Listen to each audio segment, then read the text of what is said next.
Hi, my name's Rhoda Dakar, and you're listening to the Stateside Madness podcast. Hi there, folks out there. I'd like you and me, Tommy McGuire in this combo. Hello, and welcome to the Stateside Madness podcast, the one and only podcast of the official Madness American fan service. I'm Lori, along with my co-host Holly, here to bring you news, reviews, and deep dives into the nutty sound of the British pop band Madness.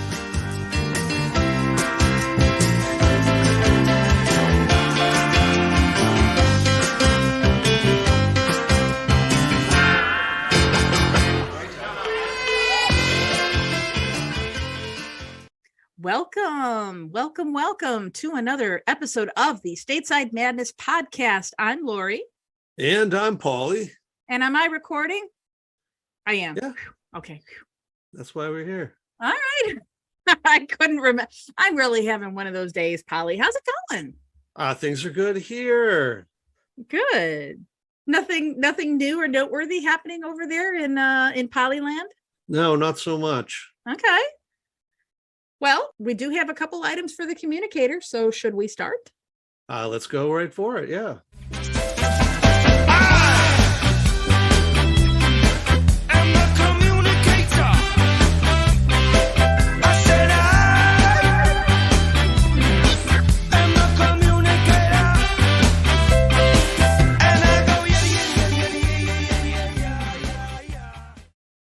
Okay, so first up, Holly, you remember last year during the lockdown, they had that really cool pay for access, The Get Up live show? I remember it well. Well, they're finally releasing it on a CD DVD set on November 18th, so we can own it and watch it. And the thing that's really cool about this is when they put out their press release, they actually quoted the Stateside Madness blog in their press release. And that was Donald Trull. That's our webmaster. That was his review of the Get Up that they quoted. So that's kind of nice to get a little recognition from the band there. Yeah, it absolutely is. Donald did a great job reviewing it. It was a great show. What are we calling it, actually? You know, it's a little hard to describe. So it was sort of concert, sort of sketch, sort of variety show, sort of Muppets. Yeah, but it was a lovely production. And the split second it was announced, I called up my local independent record shop, and it was already posting, so they were able to order it for me. I'm anxiously awaiting my copy. Oh, fantastic. Well, I'm putting it on my birthday wish list because that's just a little bit after my birthday. So couldn't be better. Yeah. So, honey, if you're listening to this now, you know what to get me. So, yes, we've got a couple of birthday related announcements. First up, Peter Blake. You remember Peter Blake, the famous designer of the Sgt. Pepper's album cover. Also famous, at least the Madness fans, for designing the cover of Wee Wee CC, Ya Ya Da Da. Well, as it turns out, Mr. Blake is turning 90. There's going to be a celebration concert at London's Royal Festival Hall. That's going to be on the 2nd of December. So coming right up. Now, guess, Lori, who's also playing at that concert? Could it be maybe Madness? In fact, it is. So Ooh. those of you who are lucky enough to get tickets, because it's already sold out, please do enjoy that. The boys aren't doing a Christmas tour this year, so hey, that's a nice concession if you're lucky enough to get there. And speaking then, of course, of the boys, well, it would be Woody's birthday, or just recently. So he turned 62 just a couple of days ago on October 19th. So, of course, happy birthday, Woody. Woody's looking absolutely fabulous. I tell you, all that clean living and the exercise, I guess, of being a drummer. He looks fantastic. Keep it up, man. Yeah, he probably has, by far aged the best out of all the guys. I've noticed that that's often true of drummers in bands. I don't know if it's the physical activity or. I don't know that. I mean, I'd have to think Maybe they're tapped into some kind of higher pulse in the universe or something. I don't know. Could All be. right. All right. Well, happy birthday, Woody. Many more. I'm the communicator. Let me tell you how I feel. I feel I'm scared. All right. So, Polly, what are we talking about today? We are talking about the Three Pyramids Club. So many of you will remember that. That is Suggs's second solo album, dating way back to September 7th of 1998. So we're going to talk a great deal about that, do a little bit deep dive on all the tracks, Lori. This album was produced by Steve Leroni of Altered Images. And Altered Images, they were, kind of like a new wave 80s band. They had a few modest hits. Steve Leroni also produced albums around this time for Hanson and for Black Grape. So Black Grape was Shawn Ryder's band after the Happy Mondays broke up. So he's got a little bit of a pedigree here, Steve Leroni. And after his first album, The Lone Ranger, Suggs kind of needed a new sense of direction in terms of what he was going to do with his solo career. And so in steps Steve Leroni. But he agreed to produce the album only if he could co-write most of the songs with Suggs. And so what Lori had just said there, particularly about Steve Leroni and producing Black Grape, there's no wonder there. You're going to see probably a fair amount of elements that are reminiscent of Happy Mondays and the Manchester kind of scene like that. And which by that time, I wouldn't say it had come and gone, but it was trailing a little bit. So a bit of a curious selection for a guy who had dabbled so heavily in that scene as it was descendant at that point. But nonetheless, it did chart. It was on the UK charts, not for long, only about a week, and it only made it to number 82. The music producer Rob Dickens has called the Three Pyramids Club a noble failure. We'll probably talk a little bit more about that with Lori and my perspective on the album. All right. So do you want to start us off with the first track, Polly? Sure. So first up, and it's a pretty decent opener. It, of course, was written by Suggs, this time with Nick Feldman. It's I Am. I am a man. I am what I am. I am a man. I am a man. I do what I can. I am alive. I'm alive. I'm alive. 'Cause what you see is what you get. Yeah, my friend, we haven't started yet. One small step for a man, one giant leap for mankind. You gotta let it go. You gotta let it be. No, you cannot hide from the devil in me. Gotta let it out if you're gonna find some kind of peace of mind. I am a man. Okay, then, Lori, what are your thoughts on I Am? Oh, what a great way to open the album. Nice and strong and up-tempo. I know that this was co-written by Nick Feldman of Wang Chung fame, who later went on to be a producer in his own right. It's a fun song. What do you think of it? Yeah, pretty much the same thing. Really, that sort of staccato drum opening really sets the mood for it. And right from the word go, it's a very steady, very fast-paced, maybe. How about fast-paced type of song. I'll give you a minute there to edit that. Oh, you think I'm going to edit that? No, Yeah, that's sure. Cute. That's cute. So right from the beginning, very fast-paced, very up-tempo song. And and no wonder it would play well in a movie. So did we talk about the Avengers? No, yeah, we haven't talked about that yet. So 1998, there was a movie called The Avengers. Now, this is not Marvel's Avengers. This is the Avengers based on the old English spy show, I guess, with Mrs. Peel, right? They approached Suggs, and they said, we would like to use this song, I Am, in the soundtrack of this movie. But if we're going to agree to that, you have to release this as a single. So that was the agreement. So it was released as a single on September 5th, 1998, predated the album a little bit. Now, I was reading up on this because there's a few different accounts of this. I think it was Rob Dickens, who's a longtime friend and collaborator of Suggs. He had said that he saw the movie and he didn't hear the song until maybe like 10 seconds of the closing credits. They actually play the song. And at first, he was really disappointed about that.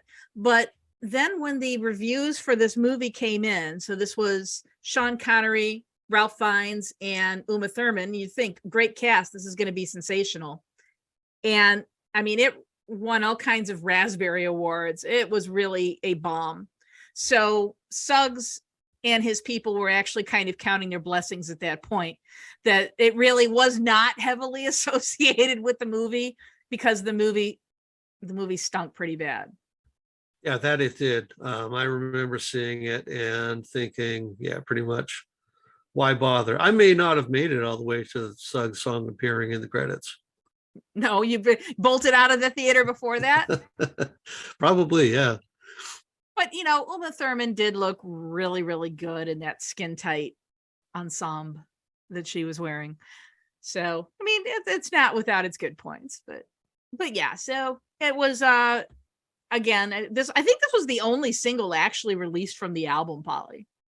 Okay, you're nodding, but then you're making a weird face. So I'm not saying anything. Yeah. Okay, so we're not sure, but that's what we think. All right, shall we move on to the next song? I think we should. What is it? Well, this is called So Tired, and it was written by Suggs with Steve Leroni.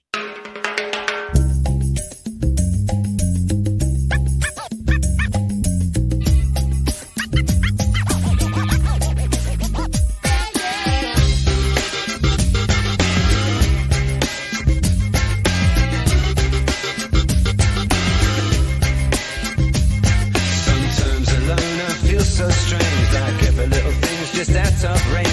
Breathing in the cold night air. It's 4 a.m. There's no one there. Rain is falling on my head, running down my back as cold as lead.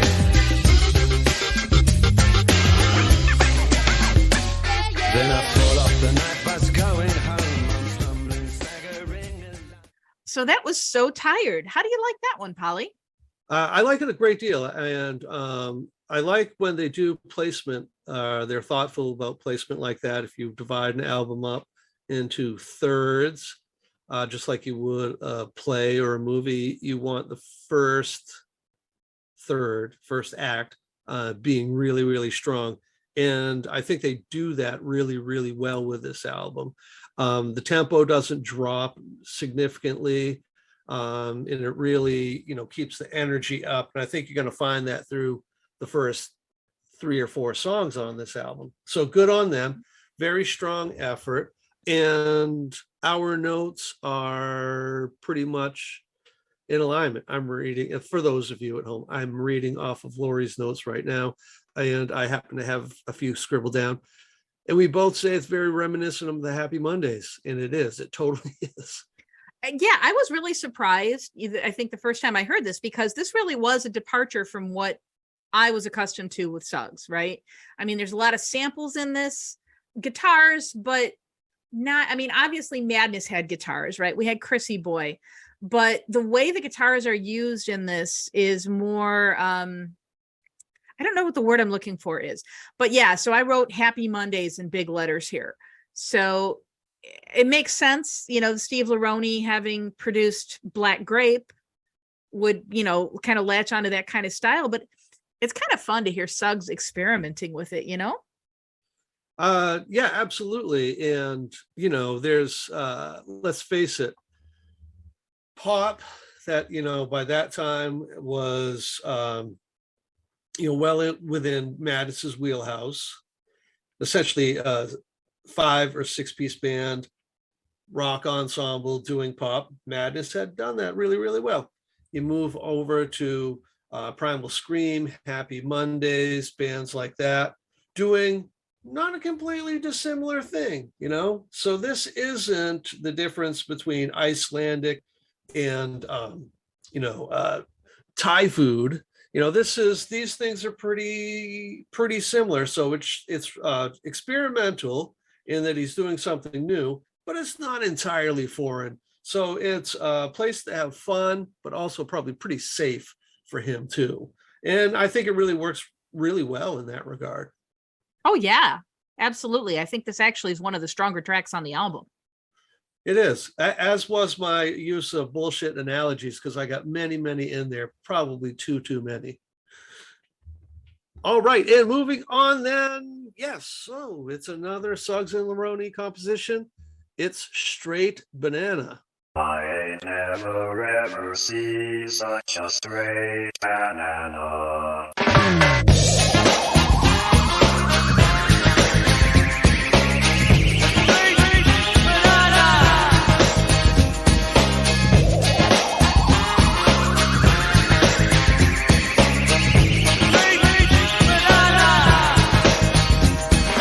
One man's feeling is another man's fault. Someone help me find this door. It's not where it was before. I should know, I'm not too sure. If that's just the way it goes. Permission to come and All right then, Lori. We've talked about this one before. I think we have. So, you've got the intro where it's sampling. Well, it's not really sampling, but it's the Hall of the Mountain King with like this scary computerized voice and singing the lyrics to the tune of the Hall of the Mountain King. It's this isn't bad. It's fun. I don't know that this is one of the stronger tracks on the album necessarily. I also think I might be getting a little stuck on the term straight banana, because when you talk about somebody being the straight banana, like for example in a comedy, they're the foil. They're the serious person that all of the jokes are either played off of or played on. So to me, this is me getting hung up on that term. I don't know if it's being used correctly here. Let me not completely clarify this for you, because I think they're borrowing a little bit lyrically from I don't even know if you'd call it a novelty song, but there was a song starting back in I think it was the mid-20s called I've Never Seen a Straight Banana. And it was a bit perennial. So it started then, and that was by a guy called Ted Waite. And then it was copied shortly after by Waring's Pennsylvanians. I don't know if you've heard of them, but they were sort of like one of the original, I wouldn't even call it a pop act, pop by merit of them being popular in they're almost like one of the first chart toppers when they started tracking things about recording. So Waring's Pennsylvanians has this big portfolio, and I've Never Seen a Straight Bananas in that. And Jimmy Edwards did it in the 60s, and he's a bit like the trailing end of vaudeville. And then Tiny Tim did a version of it. So Tiny Tim, at least then, certainly made a novelty song, because everything he did was. But so the point of I've Never Seen a Straight Banana was very literal. It was just because back then you wrote anything, I guess, So when they say I've never seen a straight banana, that robotic voice thing you're talking about, that's a line directly lifted from that song. So I've set the stage there. They're borrowing an element from a super old song. Now, if you get into it lyrically a little bit, this is a bit like a couple on a sailing adventure kind of thing. Yeah. I don't know. It's really hard to get a take on it.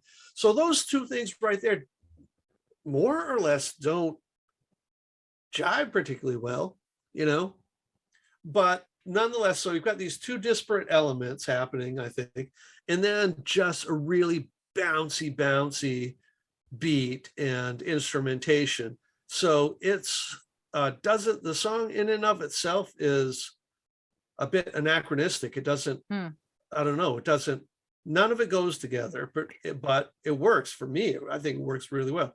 Maybe because it's just so weird like that. Well, knowing now what you've just said, you use the word anachronism, and that's a great word here. So, if we're kind of hearkening back to vaudeville days, but then we have this updated synth technology that they're using, and it becomes this kind of juxtaposition in old and new, and everything old is new again. So yeah, okay. So I appreciate this song a little more now that you've explained it to me. So thank you. Hey, no problem. All right. So next one, it's a song that I think sounds a little bit more like Madness to me. This is called Invisible Man, and it was written by Suggs with Mike Canaris and Boo Hewardine.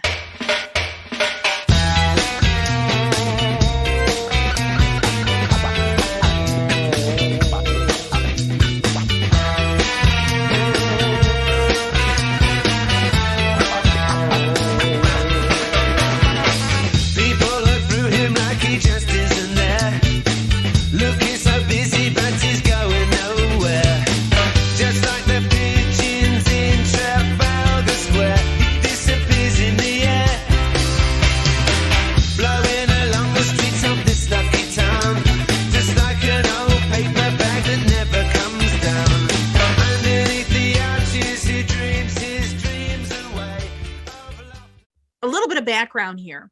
Mike Canaris had written a football song for Chelsea Blue Day, which is Suggs's team, and Suggs appeared on that song, and that is what led to this collaboration. And as I understand it, there were actually a few songs that the three of them wrote and recorded some demos together, but most of them have not seen the light of day. So that's kind of interesting. What do you think of Invisible Man? I enjoy it. It's got a different structure to a lot of, the songs that, Madness or Suggs have done. It's got all the things we continue to talk about, real strong melody, catchy chorus, on and on and on. Certainly has all that elements going for it. But there is not a proper, but sort of like a slight half key change, I would call it maybe. Mid verse. Yeah. Which is really, really interesting. And let's face it, Suggs is not like a vocal juggernaut. But at that point, 1998, because he works, quite regularly with a vocal coach is my understanding. And he had been at it for a while. So at that point, he might have been at the peak of, his vocal abilities. So he really handles that descending and ascending verses. So I think it makes it a really, really interesting song. That's interesting that you point out that key change, because I didn't catch that. But yes, it's definitely there. And it really adds to the tension, I think, of the song. And I have in my notes that this song has a very 1960s spy film vibe to it. Now, I just got done over the weekend watching The Music of 007, that documentary. So maybe this is maybe I'm spy film on the brain, maybe. But it kind of has that kind of vibe to it, with the guitar and everything. I like it. I really like the lyrics. Just like the pigeons in Trafalgar Square, he disappears in the air. I think that's so cool. So yeah, this is a really good one. It's really well written and well performed too. Yeah, another take on it, and I've said before on the podcast, I don't delve super deeply into lyrics. Nope, that's often. my department. That's your thing. But I almost consider the take not a spy take on it, but like the Invisible Man, like Ellison. Like this was somebody who was just not seen by society by merit of maybe being a street person or a homeless person or some such thing. So I'm sticking my neck out there. I'll probably, after we're done taping the podcast, I'll go back and see if I can listen to see who's more right. Okay, all right. All right, moving on to about halfway in the album, track number 5. It is Sing. Oh, I'm meet you in the French house. We'll bump into my mum. She'll be wearing orange caftan. His flies will be undone. We're drinking pink champagne, although it's going through the roof. And we scatter words to and fro across the truth. That we're all as sad as sadness. We're all as high as kites on our way to madness. On a Soho ladies' night, we sing songs of longing. I smoke a huge cigar. I take you in my arms and sing.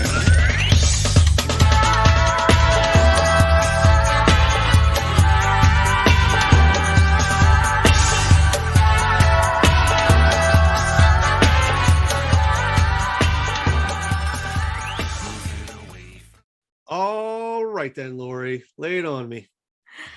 Well, it's interesting, isn't it? It's interesting. Yeah. It has a very unusual, like 30-second atmospheric synth intro. There's a lot of guest musicians on this album. I think I read that Ja Wobble from Public Image Limited played on most of the tracks. And I feel like his bass comes through very strongly here. You know, but other than that, this song is a mess. I don't know what this is. Yeah, it's and not very aptly named either, because he's not singing. He's doing this sort of quasi rap thing. Yeah. Really cringy. It's kind of like, oh, it's like if the drunk uncle at the wedding doing rap karaoke. It's Oh my bad. gosh, that is a really You good know? comparison. I didn't think about that. Yeah. Yeah. But there is one thing for you to love in it. What's that? There's a snippet in there. I don't even remember what the line of the song is, because I just don't like the song particularly well. But there's an abstracted air appearing in the lyrics. Ooh. So so there's a throwback, or is it a throwback? Throw Yes, it forward? is. Throw forward, to Liberty of Norton Folgate. There are a couple places here on this album where I see little allusions to what would eventually become Norton Folgate. And I think, that was definitely one of them. So But that's the only redeeming quality of the song. yeah, okay. I'm glad I'm not the only one that thinks this. I'm listening to this and I'm just like, what the hell? All right, well then moving on. The next song is called Girl, another one written by Suggs and Steve Laroni. And this one features English raga DJ General Levy. Is it Levy or Levy? I think it's Levy. Okay. It's like our sun start to shine. It's a simple story of a boy who didn't hardly know how to enjoy his life. Too busy running down the street, running to follow in his feet. As a younger Muslim boy bursting through the world, nighttime obsessions, like all the boys and girls, twisting turn of left and right, body, soul and mind, searching through dry autumn leaves for things he cannot find. Oh girl, you run the world, you're pretty like diamond and got me in the world. Oh girl, you run the world, you got me in the world. You run the world, you're pretty like diamond and pearl. Polly, tell me what you think of Girl. Okay, so Girl, I enjoy it, and this is probably, after talking about So Tired, this is probably the most Manchester type song on the album as well. And General Levy at that point was already a bit of a journeyman, so he had done quite a bit with I think he had by that point his own album and singles out that did reasonably well. I can't remember what they are. I was never like huge into him, but he was guesting on just a ton of stuff. He worked with a ton of people, a lot of dub and dance hall producers. So no wonder he would fit in really, really well on a song like this. It's a bit sort of not, I don't know, not approved for 2022 post Me Too kind of. It's a bit ogly. of a song to be just talking about all the girls and blah blah blah blah blah A blah blah. bit icky. Yeah, but they wouldn't have been guilty of that. I mean, all of rock music and all of 80s, metal was guilty of that. Yeah, There was yeah. decades of people dabbling in that particular theme. So yeah. But whatever. I still like it. I think it's a great song. Yeah, I like it too. It reminds me of the Soup Dragons. Yeah, I can see that. Yeah.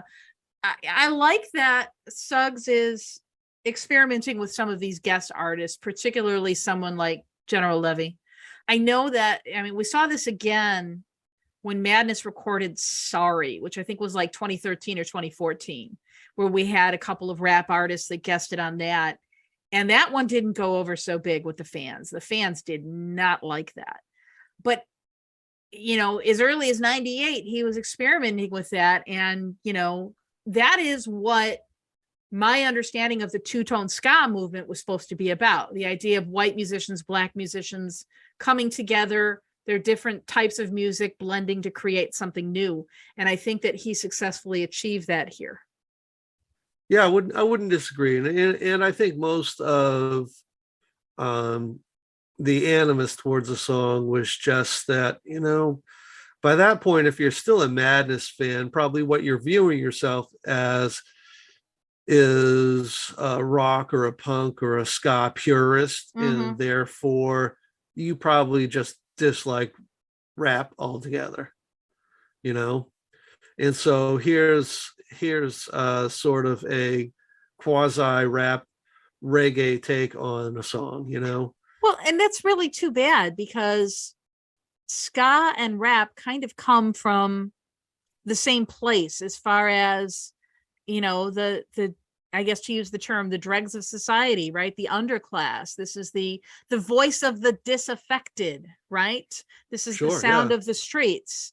And just because, one originated in Jamaica and one originated, like, I guess, New York, but it's the same issues. It's the same underclass, you know what I mean?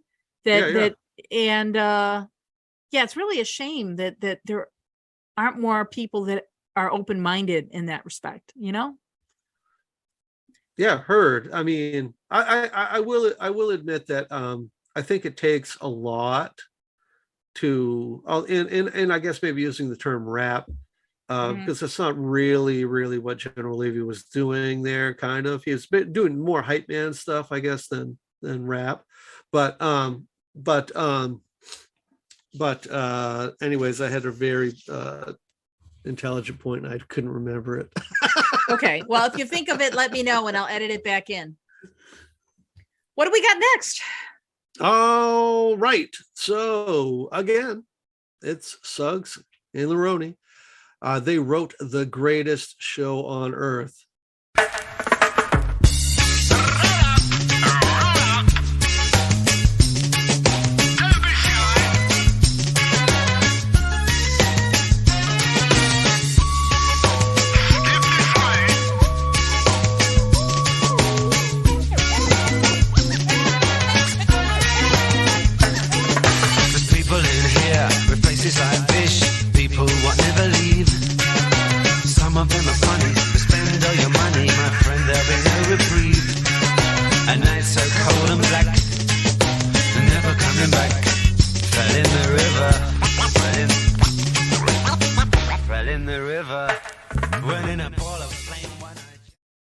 All right then, Lori.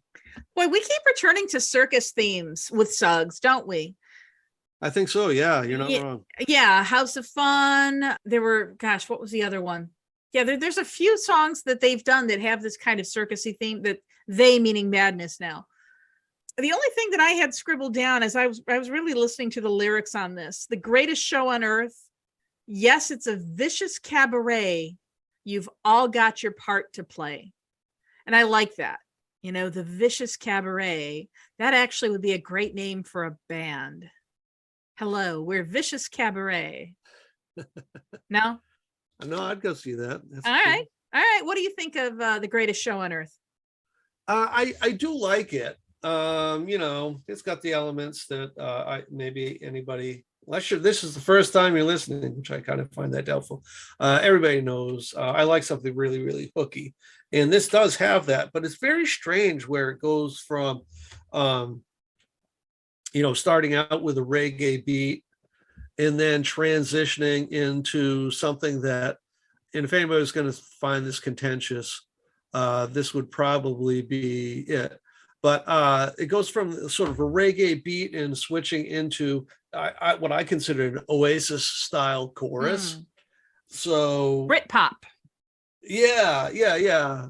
Oh, yeah, right. Sure. Britpop would probably be better because I can see that there had been elements of this type of chorus in a lot of the Blur stuff too. So yeah, totally.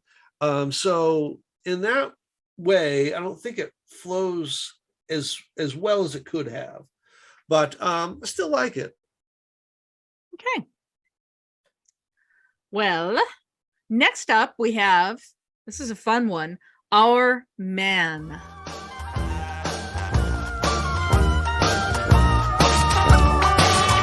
Pushing his pen across the page to nowhere in particular. He's dreaming of his holidays. His stomach's perpendicular. He tried to keep his fit interest, but the summer's nearly here. The only exercise he really gets is when he's lifting beers. Our man is feeling rather wonderful, lying somewhere comfortable, his feet up in the air.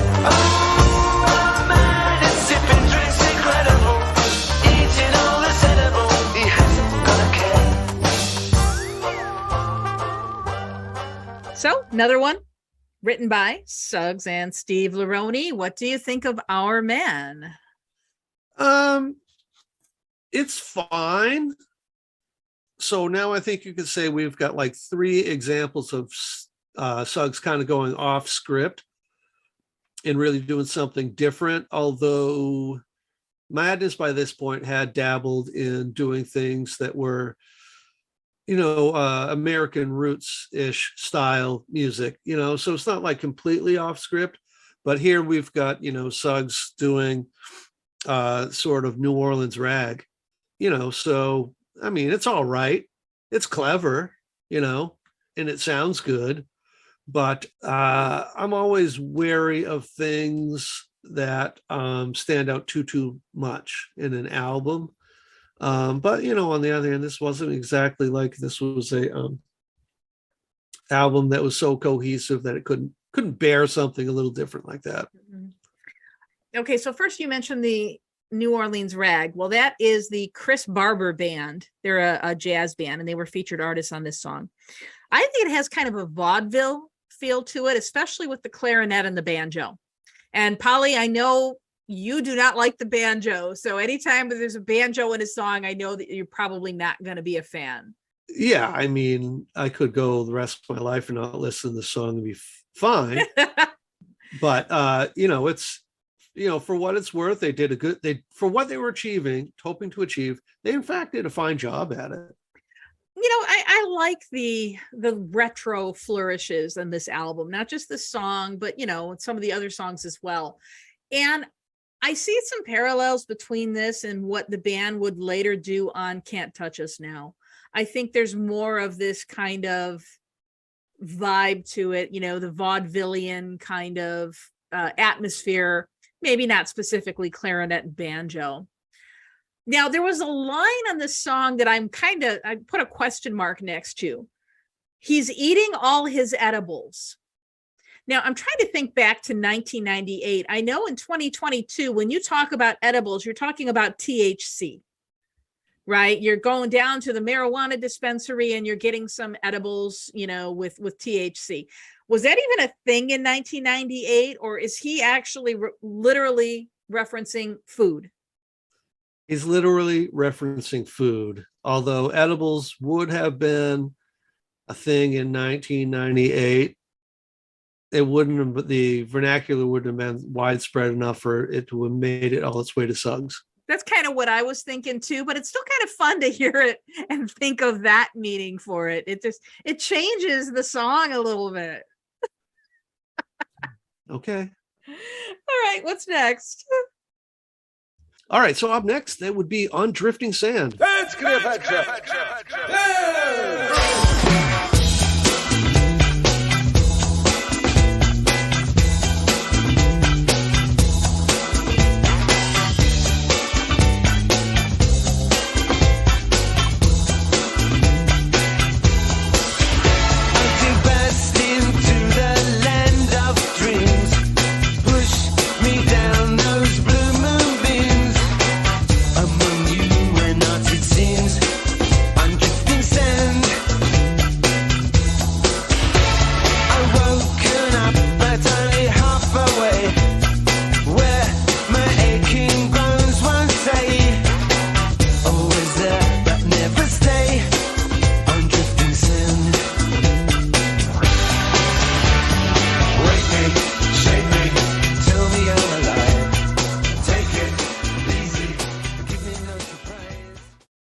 All right then, Lori.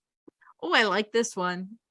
I like Yeah, anything. I thought you would. I like anything that kind of harkens back to any kind of Egyptian or, Middle Eastern vibe.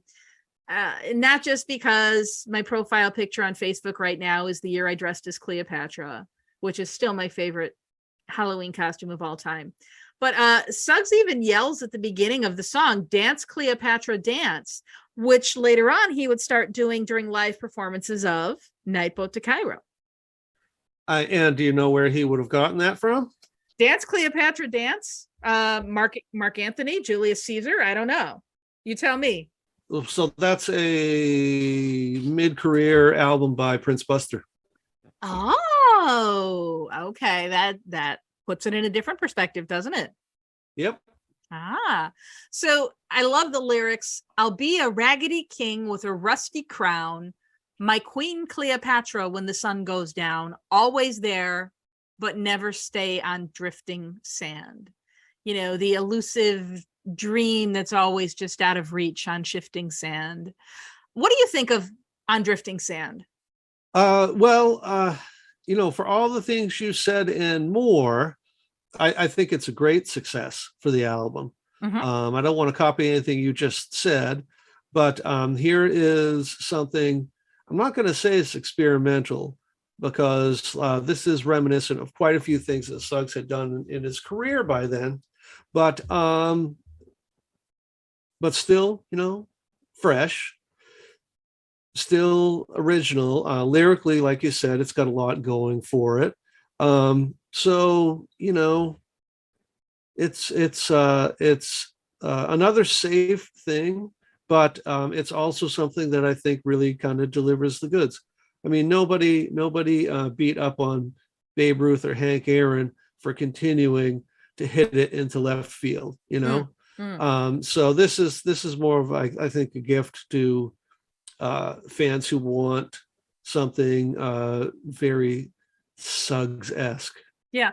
I think these last couple of tracks and then the next one that we're about to hear, you can really hear a lot of the inspiration coming from Suggs's childhood experiences. And we're going to talk about this a little bit more with the Three Pyramids Club next.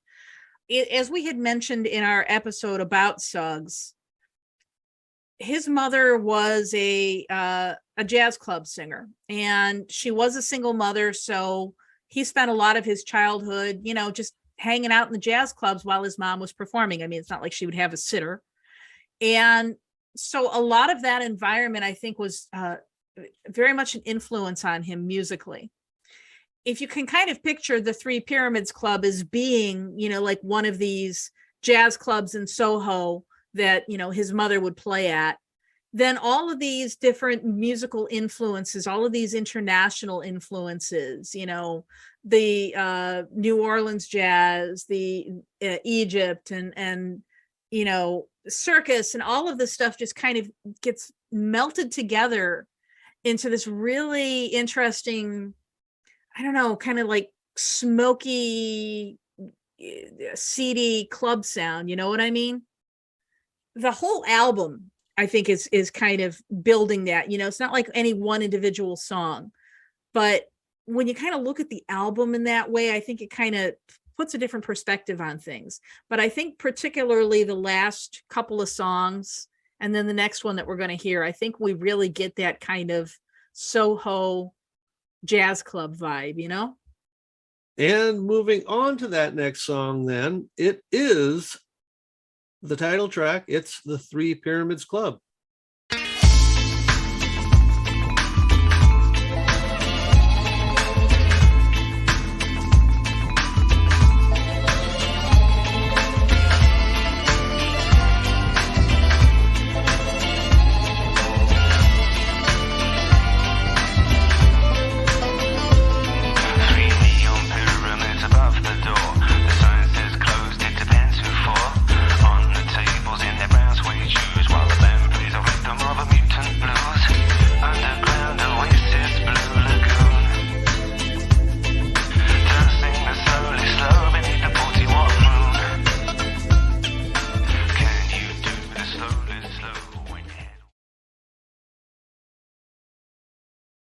All right, then, Lori. Three Pyramids Club.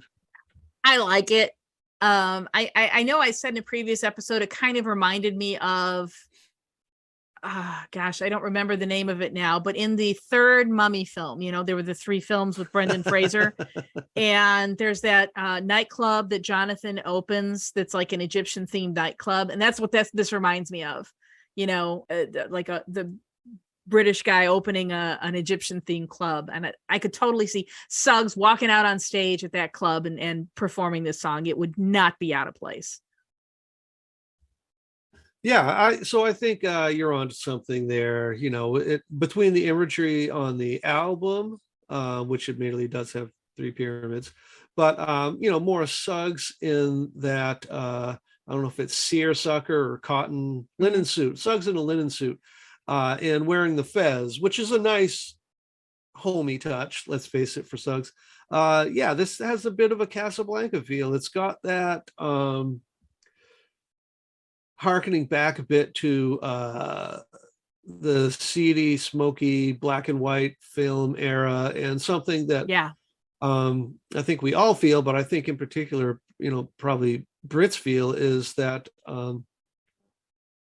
the upside to colonialism, would I say, maybe that we've traveled everywhere. We've become comfortable all over the place, kind of. And that's kind of what I think of as a faraway club somewhere where only rapscallions and gangsters and ne'er-do-wells hang out. Okay. So the Three Pyramids Club, Suggs has said, is an imaginary establishment, but it was loosely inspired by one of those exotic Soho clubs where his mother used to perform, called the Kismet Club. Now, also worth noting in this song is the violin, and that is Levine Andrade. He was an Indian-born British musician and conductor, very, very famous. So we had a lot of notable guests on this particular album. That brings us to the end of the album, Polly. Oh, no. Oh, no. Any other parting thoughts before I ask you your favorite and least favorite track? Well, people did not take to this album in 1998. Yeah. And I think it's a real shame. But thinking, I know the answer to everything, I also think I know why. And I think it's like we talked about earlier that Madness fans can kind of become purists. They're fickle. Yeah, and they want Suggs in Madness, and they're not particularly accepting of him branching out on his own. Now, that being said, this came out in 1998, would have made myself 28, probably most Madness fans between 28 and 33 or something like that. And probably at that I don't know that angry age of being mid-career and starting to not be out every single night of the week, and that, probably still very anxious, or rather very nostalgic for what they were doing the decade before, So it wouldn't surprise me that so many people were going, oh, I don't want this, and oh, he's just copying Happy Mondays, and whereas in recent years, I've taken a somewhat more, I would call it, pragmatic view of let your favorites, let your heroes find a way to please you somehow. Allow them to try to do that. I don't remember this in 1998. It was probably closer to 2004 when I started to sort of have my second phase of madness, where I got really intensely into it, which is when I heard this. And I was kind of a medium on it then, but it's continued to grow on me. And I would actually say at this point, I'm a real fan of the album. Okay. I didn't hear it. I think the first time I heard it maybe would have been like 2016 or 2017. So it was already well past its prime by the time I'd heard it. It's hard for me to kind of place it in the context of its time, of 1998, because I'm trying to think what was happening musically in 98. Grunge was starting to lose its momentum, was starting to slow down. Same with like Manchester. The bands that were really on the rise, other than, like the new metal, which we won't even talk about that. But on their side of the Atlantic, I mean, it was really kind of Blur and Oasis ascending, it was that whole Britpop vibe. And I suspect from things that I've read that the record label kind of wanted to paint Suggs with that same brush. Oh, he's British, he's pop, he should do Britpop. And that was never going to be who Suggs was, and I think some of it is also maybe even a failure of marketing. I mean, how do you classify this album? I mean, it's got some reggae influences, but it's definitely not ska. It's not rock, it's got some elements in common with Baggy or Manchester, but it's definitely not that either. So, kind of what you were saying, right? Like the Suggs fans, the Madness fans, this is not what they were accustomed to from him. So you can't really put it in that box. So who's their audience? Who's going to buy this? And that is not to be disparaging of the album at all. I personally think that artists should create for the sake of creating. And I'm all for experimentation and blending new sounds and trying new things. But I'm just saying, in terms of why I think this album was, let's face it, it was a flop. I think that might be part of the reason why.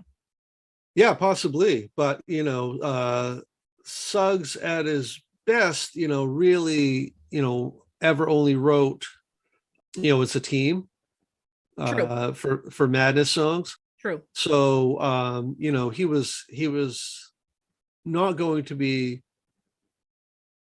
constructing intricate or dynamic songs on his own. Right. So, they had to try something, and it was going to be vastly influenced by whatever his partnership was. In this case, it was Lerone. So yeah, it wasn't Barson, it wasn't Tomo.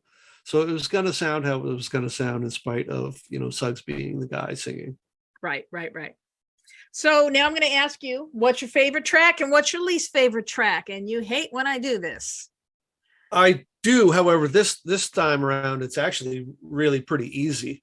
And I don't think I run the risk of offending anybody by saying that Sing is a colossal turd. So, so not exactly sticking my neck out there. Where people may disagree with me is, I'm just going to say Straight Banana is the best song on the album. Okay. I agree with you on Sing, but I'm vacillating between Invisible Man and Three Pyramids Club, but I think I'm going to go with Invisible Man as the strongest song there. So that brings us to the end of another episode. We actually decided, listeners, that we're going to do something a little bit unusual, and that we're going to have 2 closing songs this week. So I Am, as we mentioned, was released as a single. And there were 2 B-sides. So one of them was called Same Again, which was co-written with Nick Feldman, who we mentioned previously, Wang Chung's Nick Feldman. And he also plays keyboards and backing vocals on this one. And then the other one was It Really Would Be Nice, which was written by Boo Hewerdine, who also co-wrote Invisible Man.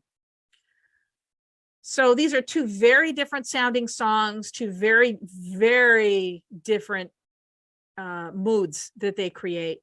But we'd like to leave you with both of those, especially since I'd never heard these prior to last night. That's the first time I'd ever even heard these songs. Had you heard these before, Polly? I've never heard It Really Would Be Nice. Oh. So, no, I had heard Same Again before, but no. Okay. Well, So it's new to me too. All right. Fantastic. So we'll be back in 2 weeks with another episode. That we will. I have no idea what we're doing. Do you know? I don't think we figured that out yet. We will. But on that note, it's a goodbye from me. And that's a goodbye for me. Go get a beer, Stateside Madness.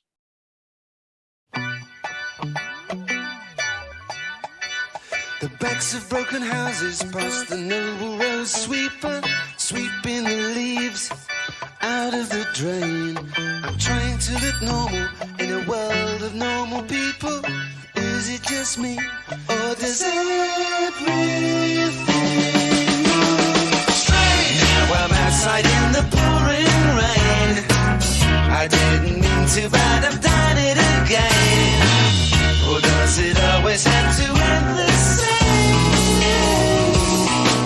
The same again.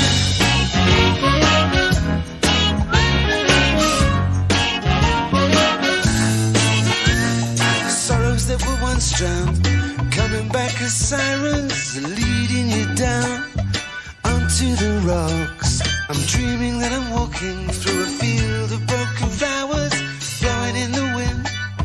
Oh, heads bowed in shame. Now I'm outside in the pouring rain. I didn't mean to, but I've done it again. How does it always have to end the same? The same again.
my first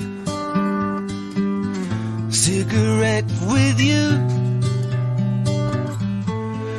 We went together everywhere. There was nothing we wouldn't do.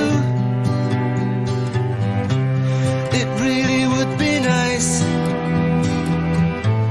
to see you again. I know it ended bad. Some things you just can't change. It would be nice to see you again. Did you settle down? Did you get that proper job and make your parents proud? Are you still a dreamer? Do you have a wife? Are you happy together? Perhaps you got a son, maybe a daughter. It really would be nice to meet them all. Now the past has gone. Perhaps we'll get along. It would be nice to see you again. Did I never call you? Did you ever call me? I don't know. It seems like years.